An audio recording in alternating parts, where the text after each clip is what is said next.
दोस्तों नमस्कार। आपका हम हमारे YouTube चैनल में हार्दिक अभिनंदन, स्वागत, वेलकम करते हैं। दोस्तों इस वीडियो में हम स्किनर द्वारा दिए गए क्रिया प्रसूत अनुबंध सिद्धांत पर दोस्तों चर्चा करते हैं। ये वीडियो दोस्तों हमारे सभी शिक्षक भर्ती परीक्षाएं हैं उनके लिए महत्वपूर्ण वीडियो है। इस वीडियो में हम महत्वपूर्ण जो बातें हैं जो स्किनर ने क्रिया प्रसूत अनुबंध सिद्धांत में बताई हैं उनका दोस्तों अध्ययन करते हैं।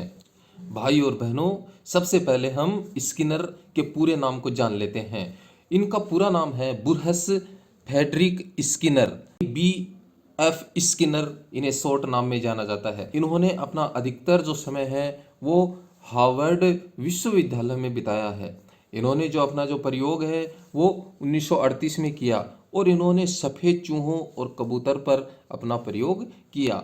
दोस्तों पूछा जाए कि सफ़ेद चूहों पर प्रयोग किसने किया तो टिक मार देना, वी हैव स्किनर ने। दोस्तों पूछा जाए कि कबूतर पर प्रयोग किसने किया तो टिक मार देना कि स्किनर ने किया। इनकी प्रसिद्ध पुस्तक का नाम है टेक्नोलॉजी ऑफ टीचिंग, जिसकी बार बार चर्चा एग्जाम्स में होती है। दोस्तों इस वीडियो में जिस स्किनर के सिद्धांत की हम चर्चा कर रहे हैं उसके कई नाम और उपनाम है। बोले क्रिया प्रसूत अनुबंध का सिद्धांत किसने दिया? बोले स्किनर ने दिया। कार्यात्मक प्रतिबद्धता का सिद्धांत किसने दिया? बोले स्किनर ने दिया। अनुक्रिया उद्दीपन का सिद्धांत किसने दिया? बोले स्किनर ने दिया। नैमित्तिक अनुबंध का सिद्धांत जिसकी बार बार चर्चा होती है, बोले किसने दिया? स्किनर ने दिया। आर टाइप की थ्योरी, किस प्रकार की थ्योरी? आर टाइप की थ्योरी, बोले किसने दी? बोले स्किनर ने दी। आर एस अनुबंध का सिद्धांत, कौन सा? आर एस अनुबंध का सिद्धांत, बोले किसने दिया? बोले स्किनर ने दिया। आर आर जो सिद्धांत है, आर आर जो सिद्धांत है, बोले किसने दिया? बोले स्किनर ने दिया। दोस्तों आर टाइप की थ्योरी स्किनर ने दी, लेकिन एस टाइप की थ्योरी किसने दी? एस टाइप किसने दी? बोले थॉर्नडाइक ने दी। ये इस सिद्धांत के नाम और उपनाम हैं जिसकी चर्चा बार बार एग्जाम्स में होती है। ये विशेषकर दोस्तों हमें ध्यान में रखने हैं।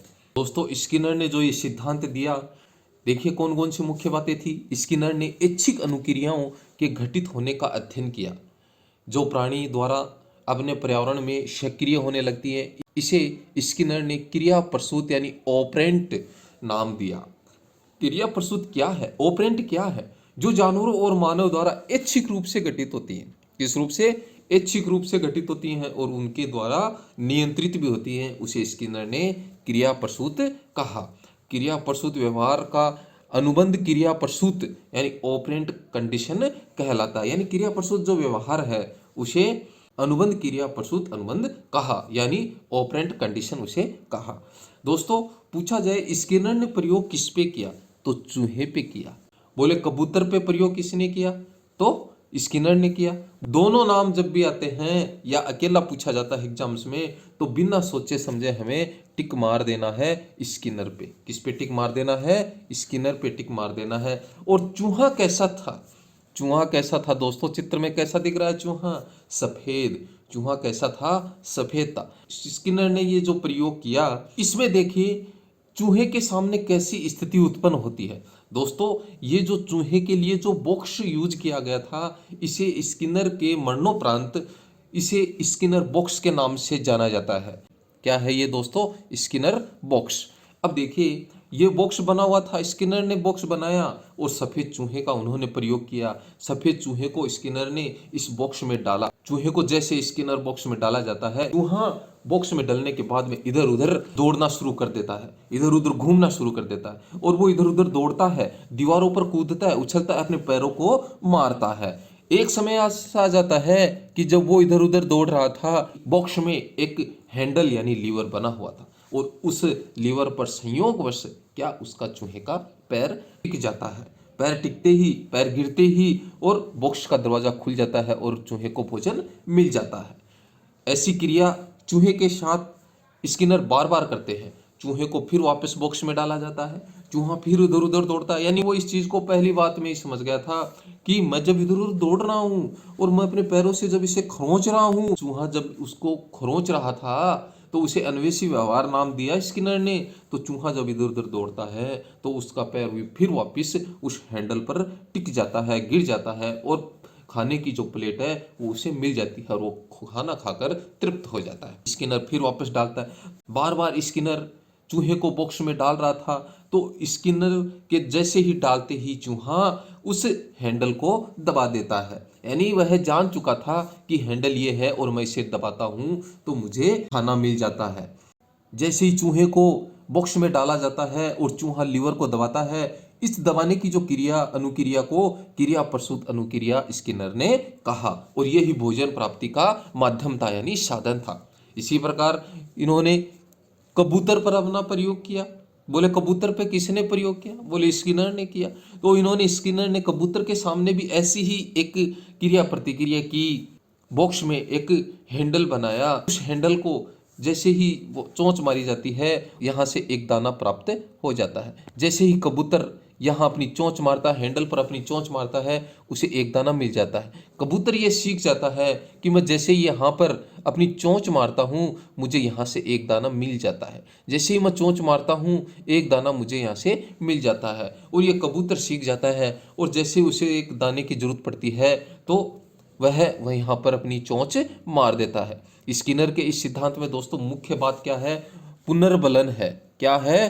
पुनर्बलन है। स्किनर ने इस शब्द पर, इस सिद्धांत में बहुत ज्यादा जोर दिया है कि यानी उसे पुनर्बलन नहीं दिया जाता। जैसे कबूतर को पुनर्बलन के रूप में क्या दिया जा रहा था? एक दाना, और उस दाने को प्राप्त करने के लिए कबूतर चोंच मार देता है। ऐसे ही जब लीवर पर चूहे का पैर गिरता है और गिरते ही उसे क्या मिल रहा था? उसे भोजन मिल रहा था, और वो ही उसका पुनर्बलन था।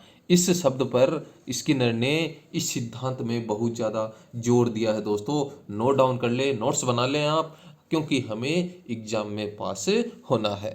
लीवर दबाने की अनुक्रिया क्रिया प्रसूत अनुक्रिया थी। लीवर दबाने की अनुक्रिया से उसे क्या हो रहा था? भोजन की प्राप्ति हो रही थी। इसलिए इस प्रकार के जो अधिगम को नैमित्तिक अनुबंध कहा जाता है।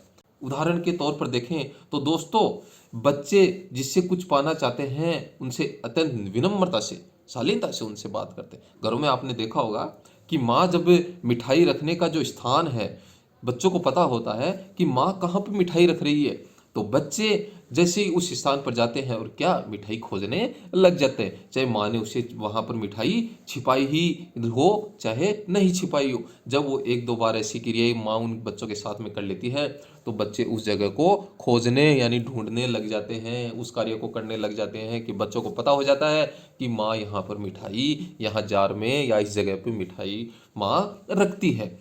विभिन्न प्रकार के यंत्रों, रेडियो, कैमरा, टीवी आदि चलाना हम नैमित्तिक अनुबंध के सिद्धांत के आधार पर ही सीखते हैं। स्किनर ने अनुक्रियाओं पर सर्वाधिक बल देते हुए थॉर्नडाइक की जो एसआर थ्योरी ही, जिसकी हम ऊपर चर्चा कर चुके हैं, उसको बदलकर उन्होंने क्या कर दिया था? आरएस रेनफोर्समेंट स्टिमुलस उन्होंने कर दिया। इस सिद्धांत का दोस्तों देखो शिक्षा में क्या महत्व है। यह सिद्धांत करके सीखने यानी लर्निंग बाय डूइंग सिद्धांत का बहुत ज़्यादा समर्थन करता है। लर्निंग बाय डूइंग, करके सीखने का जो विचार है सर्वप्रथम किसने दिया था? जॉन डीवी ने दिया था। यह भी हमें ध्यान रखना है। लेकिन जब सिद्धांत की बात की जाती है तो स्किनर के क्रिया प्रसूत सिद्धांत का नाम लिया जाएगा। बालक के शब्द भंडार को बढ़ाने में यानी अनुक्रिया पुनर्बलन को महत्वपूर्ण मानना इस सिद्धांत की महत्वपूर्ण बात है। आत्मविश्वास को बढ़ाने, चिंताओं को दूर करने में ये सिद्धांत बहुत सहायक है। सरल से कठिन पर बल देता है। निदानात्मक उपचारात्मक शिक्षण में ये सहायक है।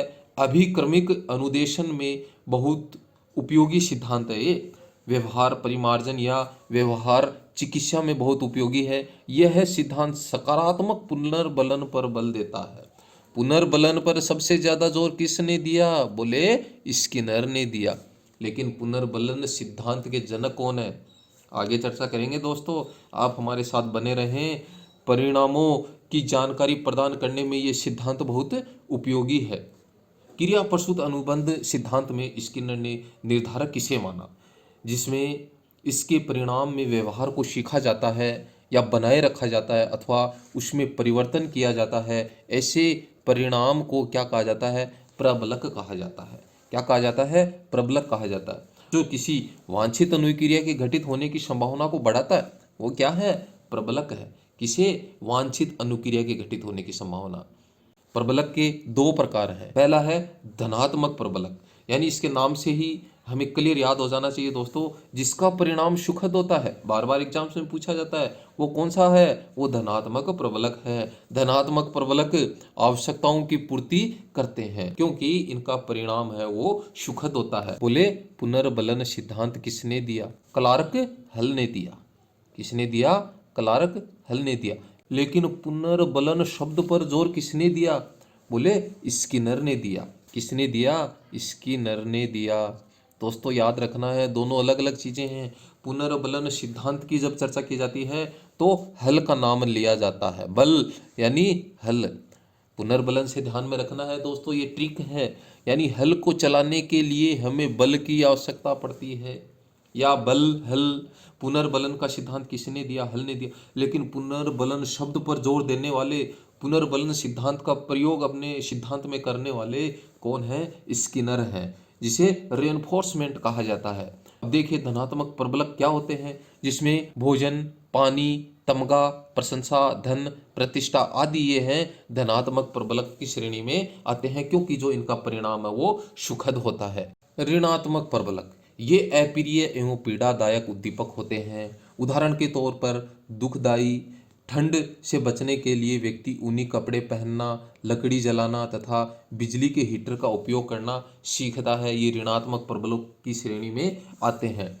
यहाँ पर एक विशेष बात हमें दोस्तों ये ध्यान में रखनी है कि ऋणात्मक प्रबलक है वो दंड नहीं है। एग्जाम्स में बार बार पूछा जाता है कि निम्न में से कौन सा ऋणात्मक प्रबलक है, तो दंड ऑप्शन में हो तो हमें उसको टिक नहीं करना है, क्योंकि ऋणात्मक प्रबलक है दंड नहीं होता है। दंड क्यों नहीं होता है? कि दंड का उपयोग अनुक्रिया को कम करने में किया जाता है या उसे दबाता है, क्या? दंड। जबकि ऋणात्मक जो प्रबलक है वो परिहार, क्या होता है? त्यागना या छोड़ना। यानी हम किसी भी जो व्यवहार है, कोई भी चीजें हैं, हम उनको छोड़ते हैं, त्यागते हैं या पलायन करते हैं, भाग जाते हैं, कि अनुक्रिया की संभावना को बढ़ाता है। क्या? ऋणात्मक प्रबलक। लेकिन दंड में ऐसा नहीं होता है। दंड दो दिया जाता है, इसका उपयोग अनुक्रिया को, किसी भी क्रिया को कम करने के लिए किया जाता है। दोस्तों आपने अभी तक भी हमारे YouTube चैनल को सब्सक्राइब नहीं किया है तो प्लीज़ सब्सक्राइब करके आप हमारे YouTube परिवार के सदस्य बने और हमें मोटिवेशन प्रदान करें।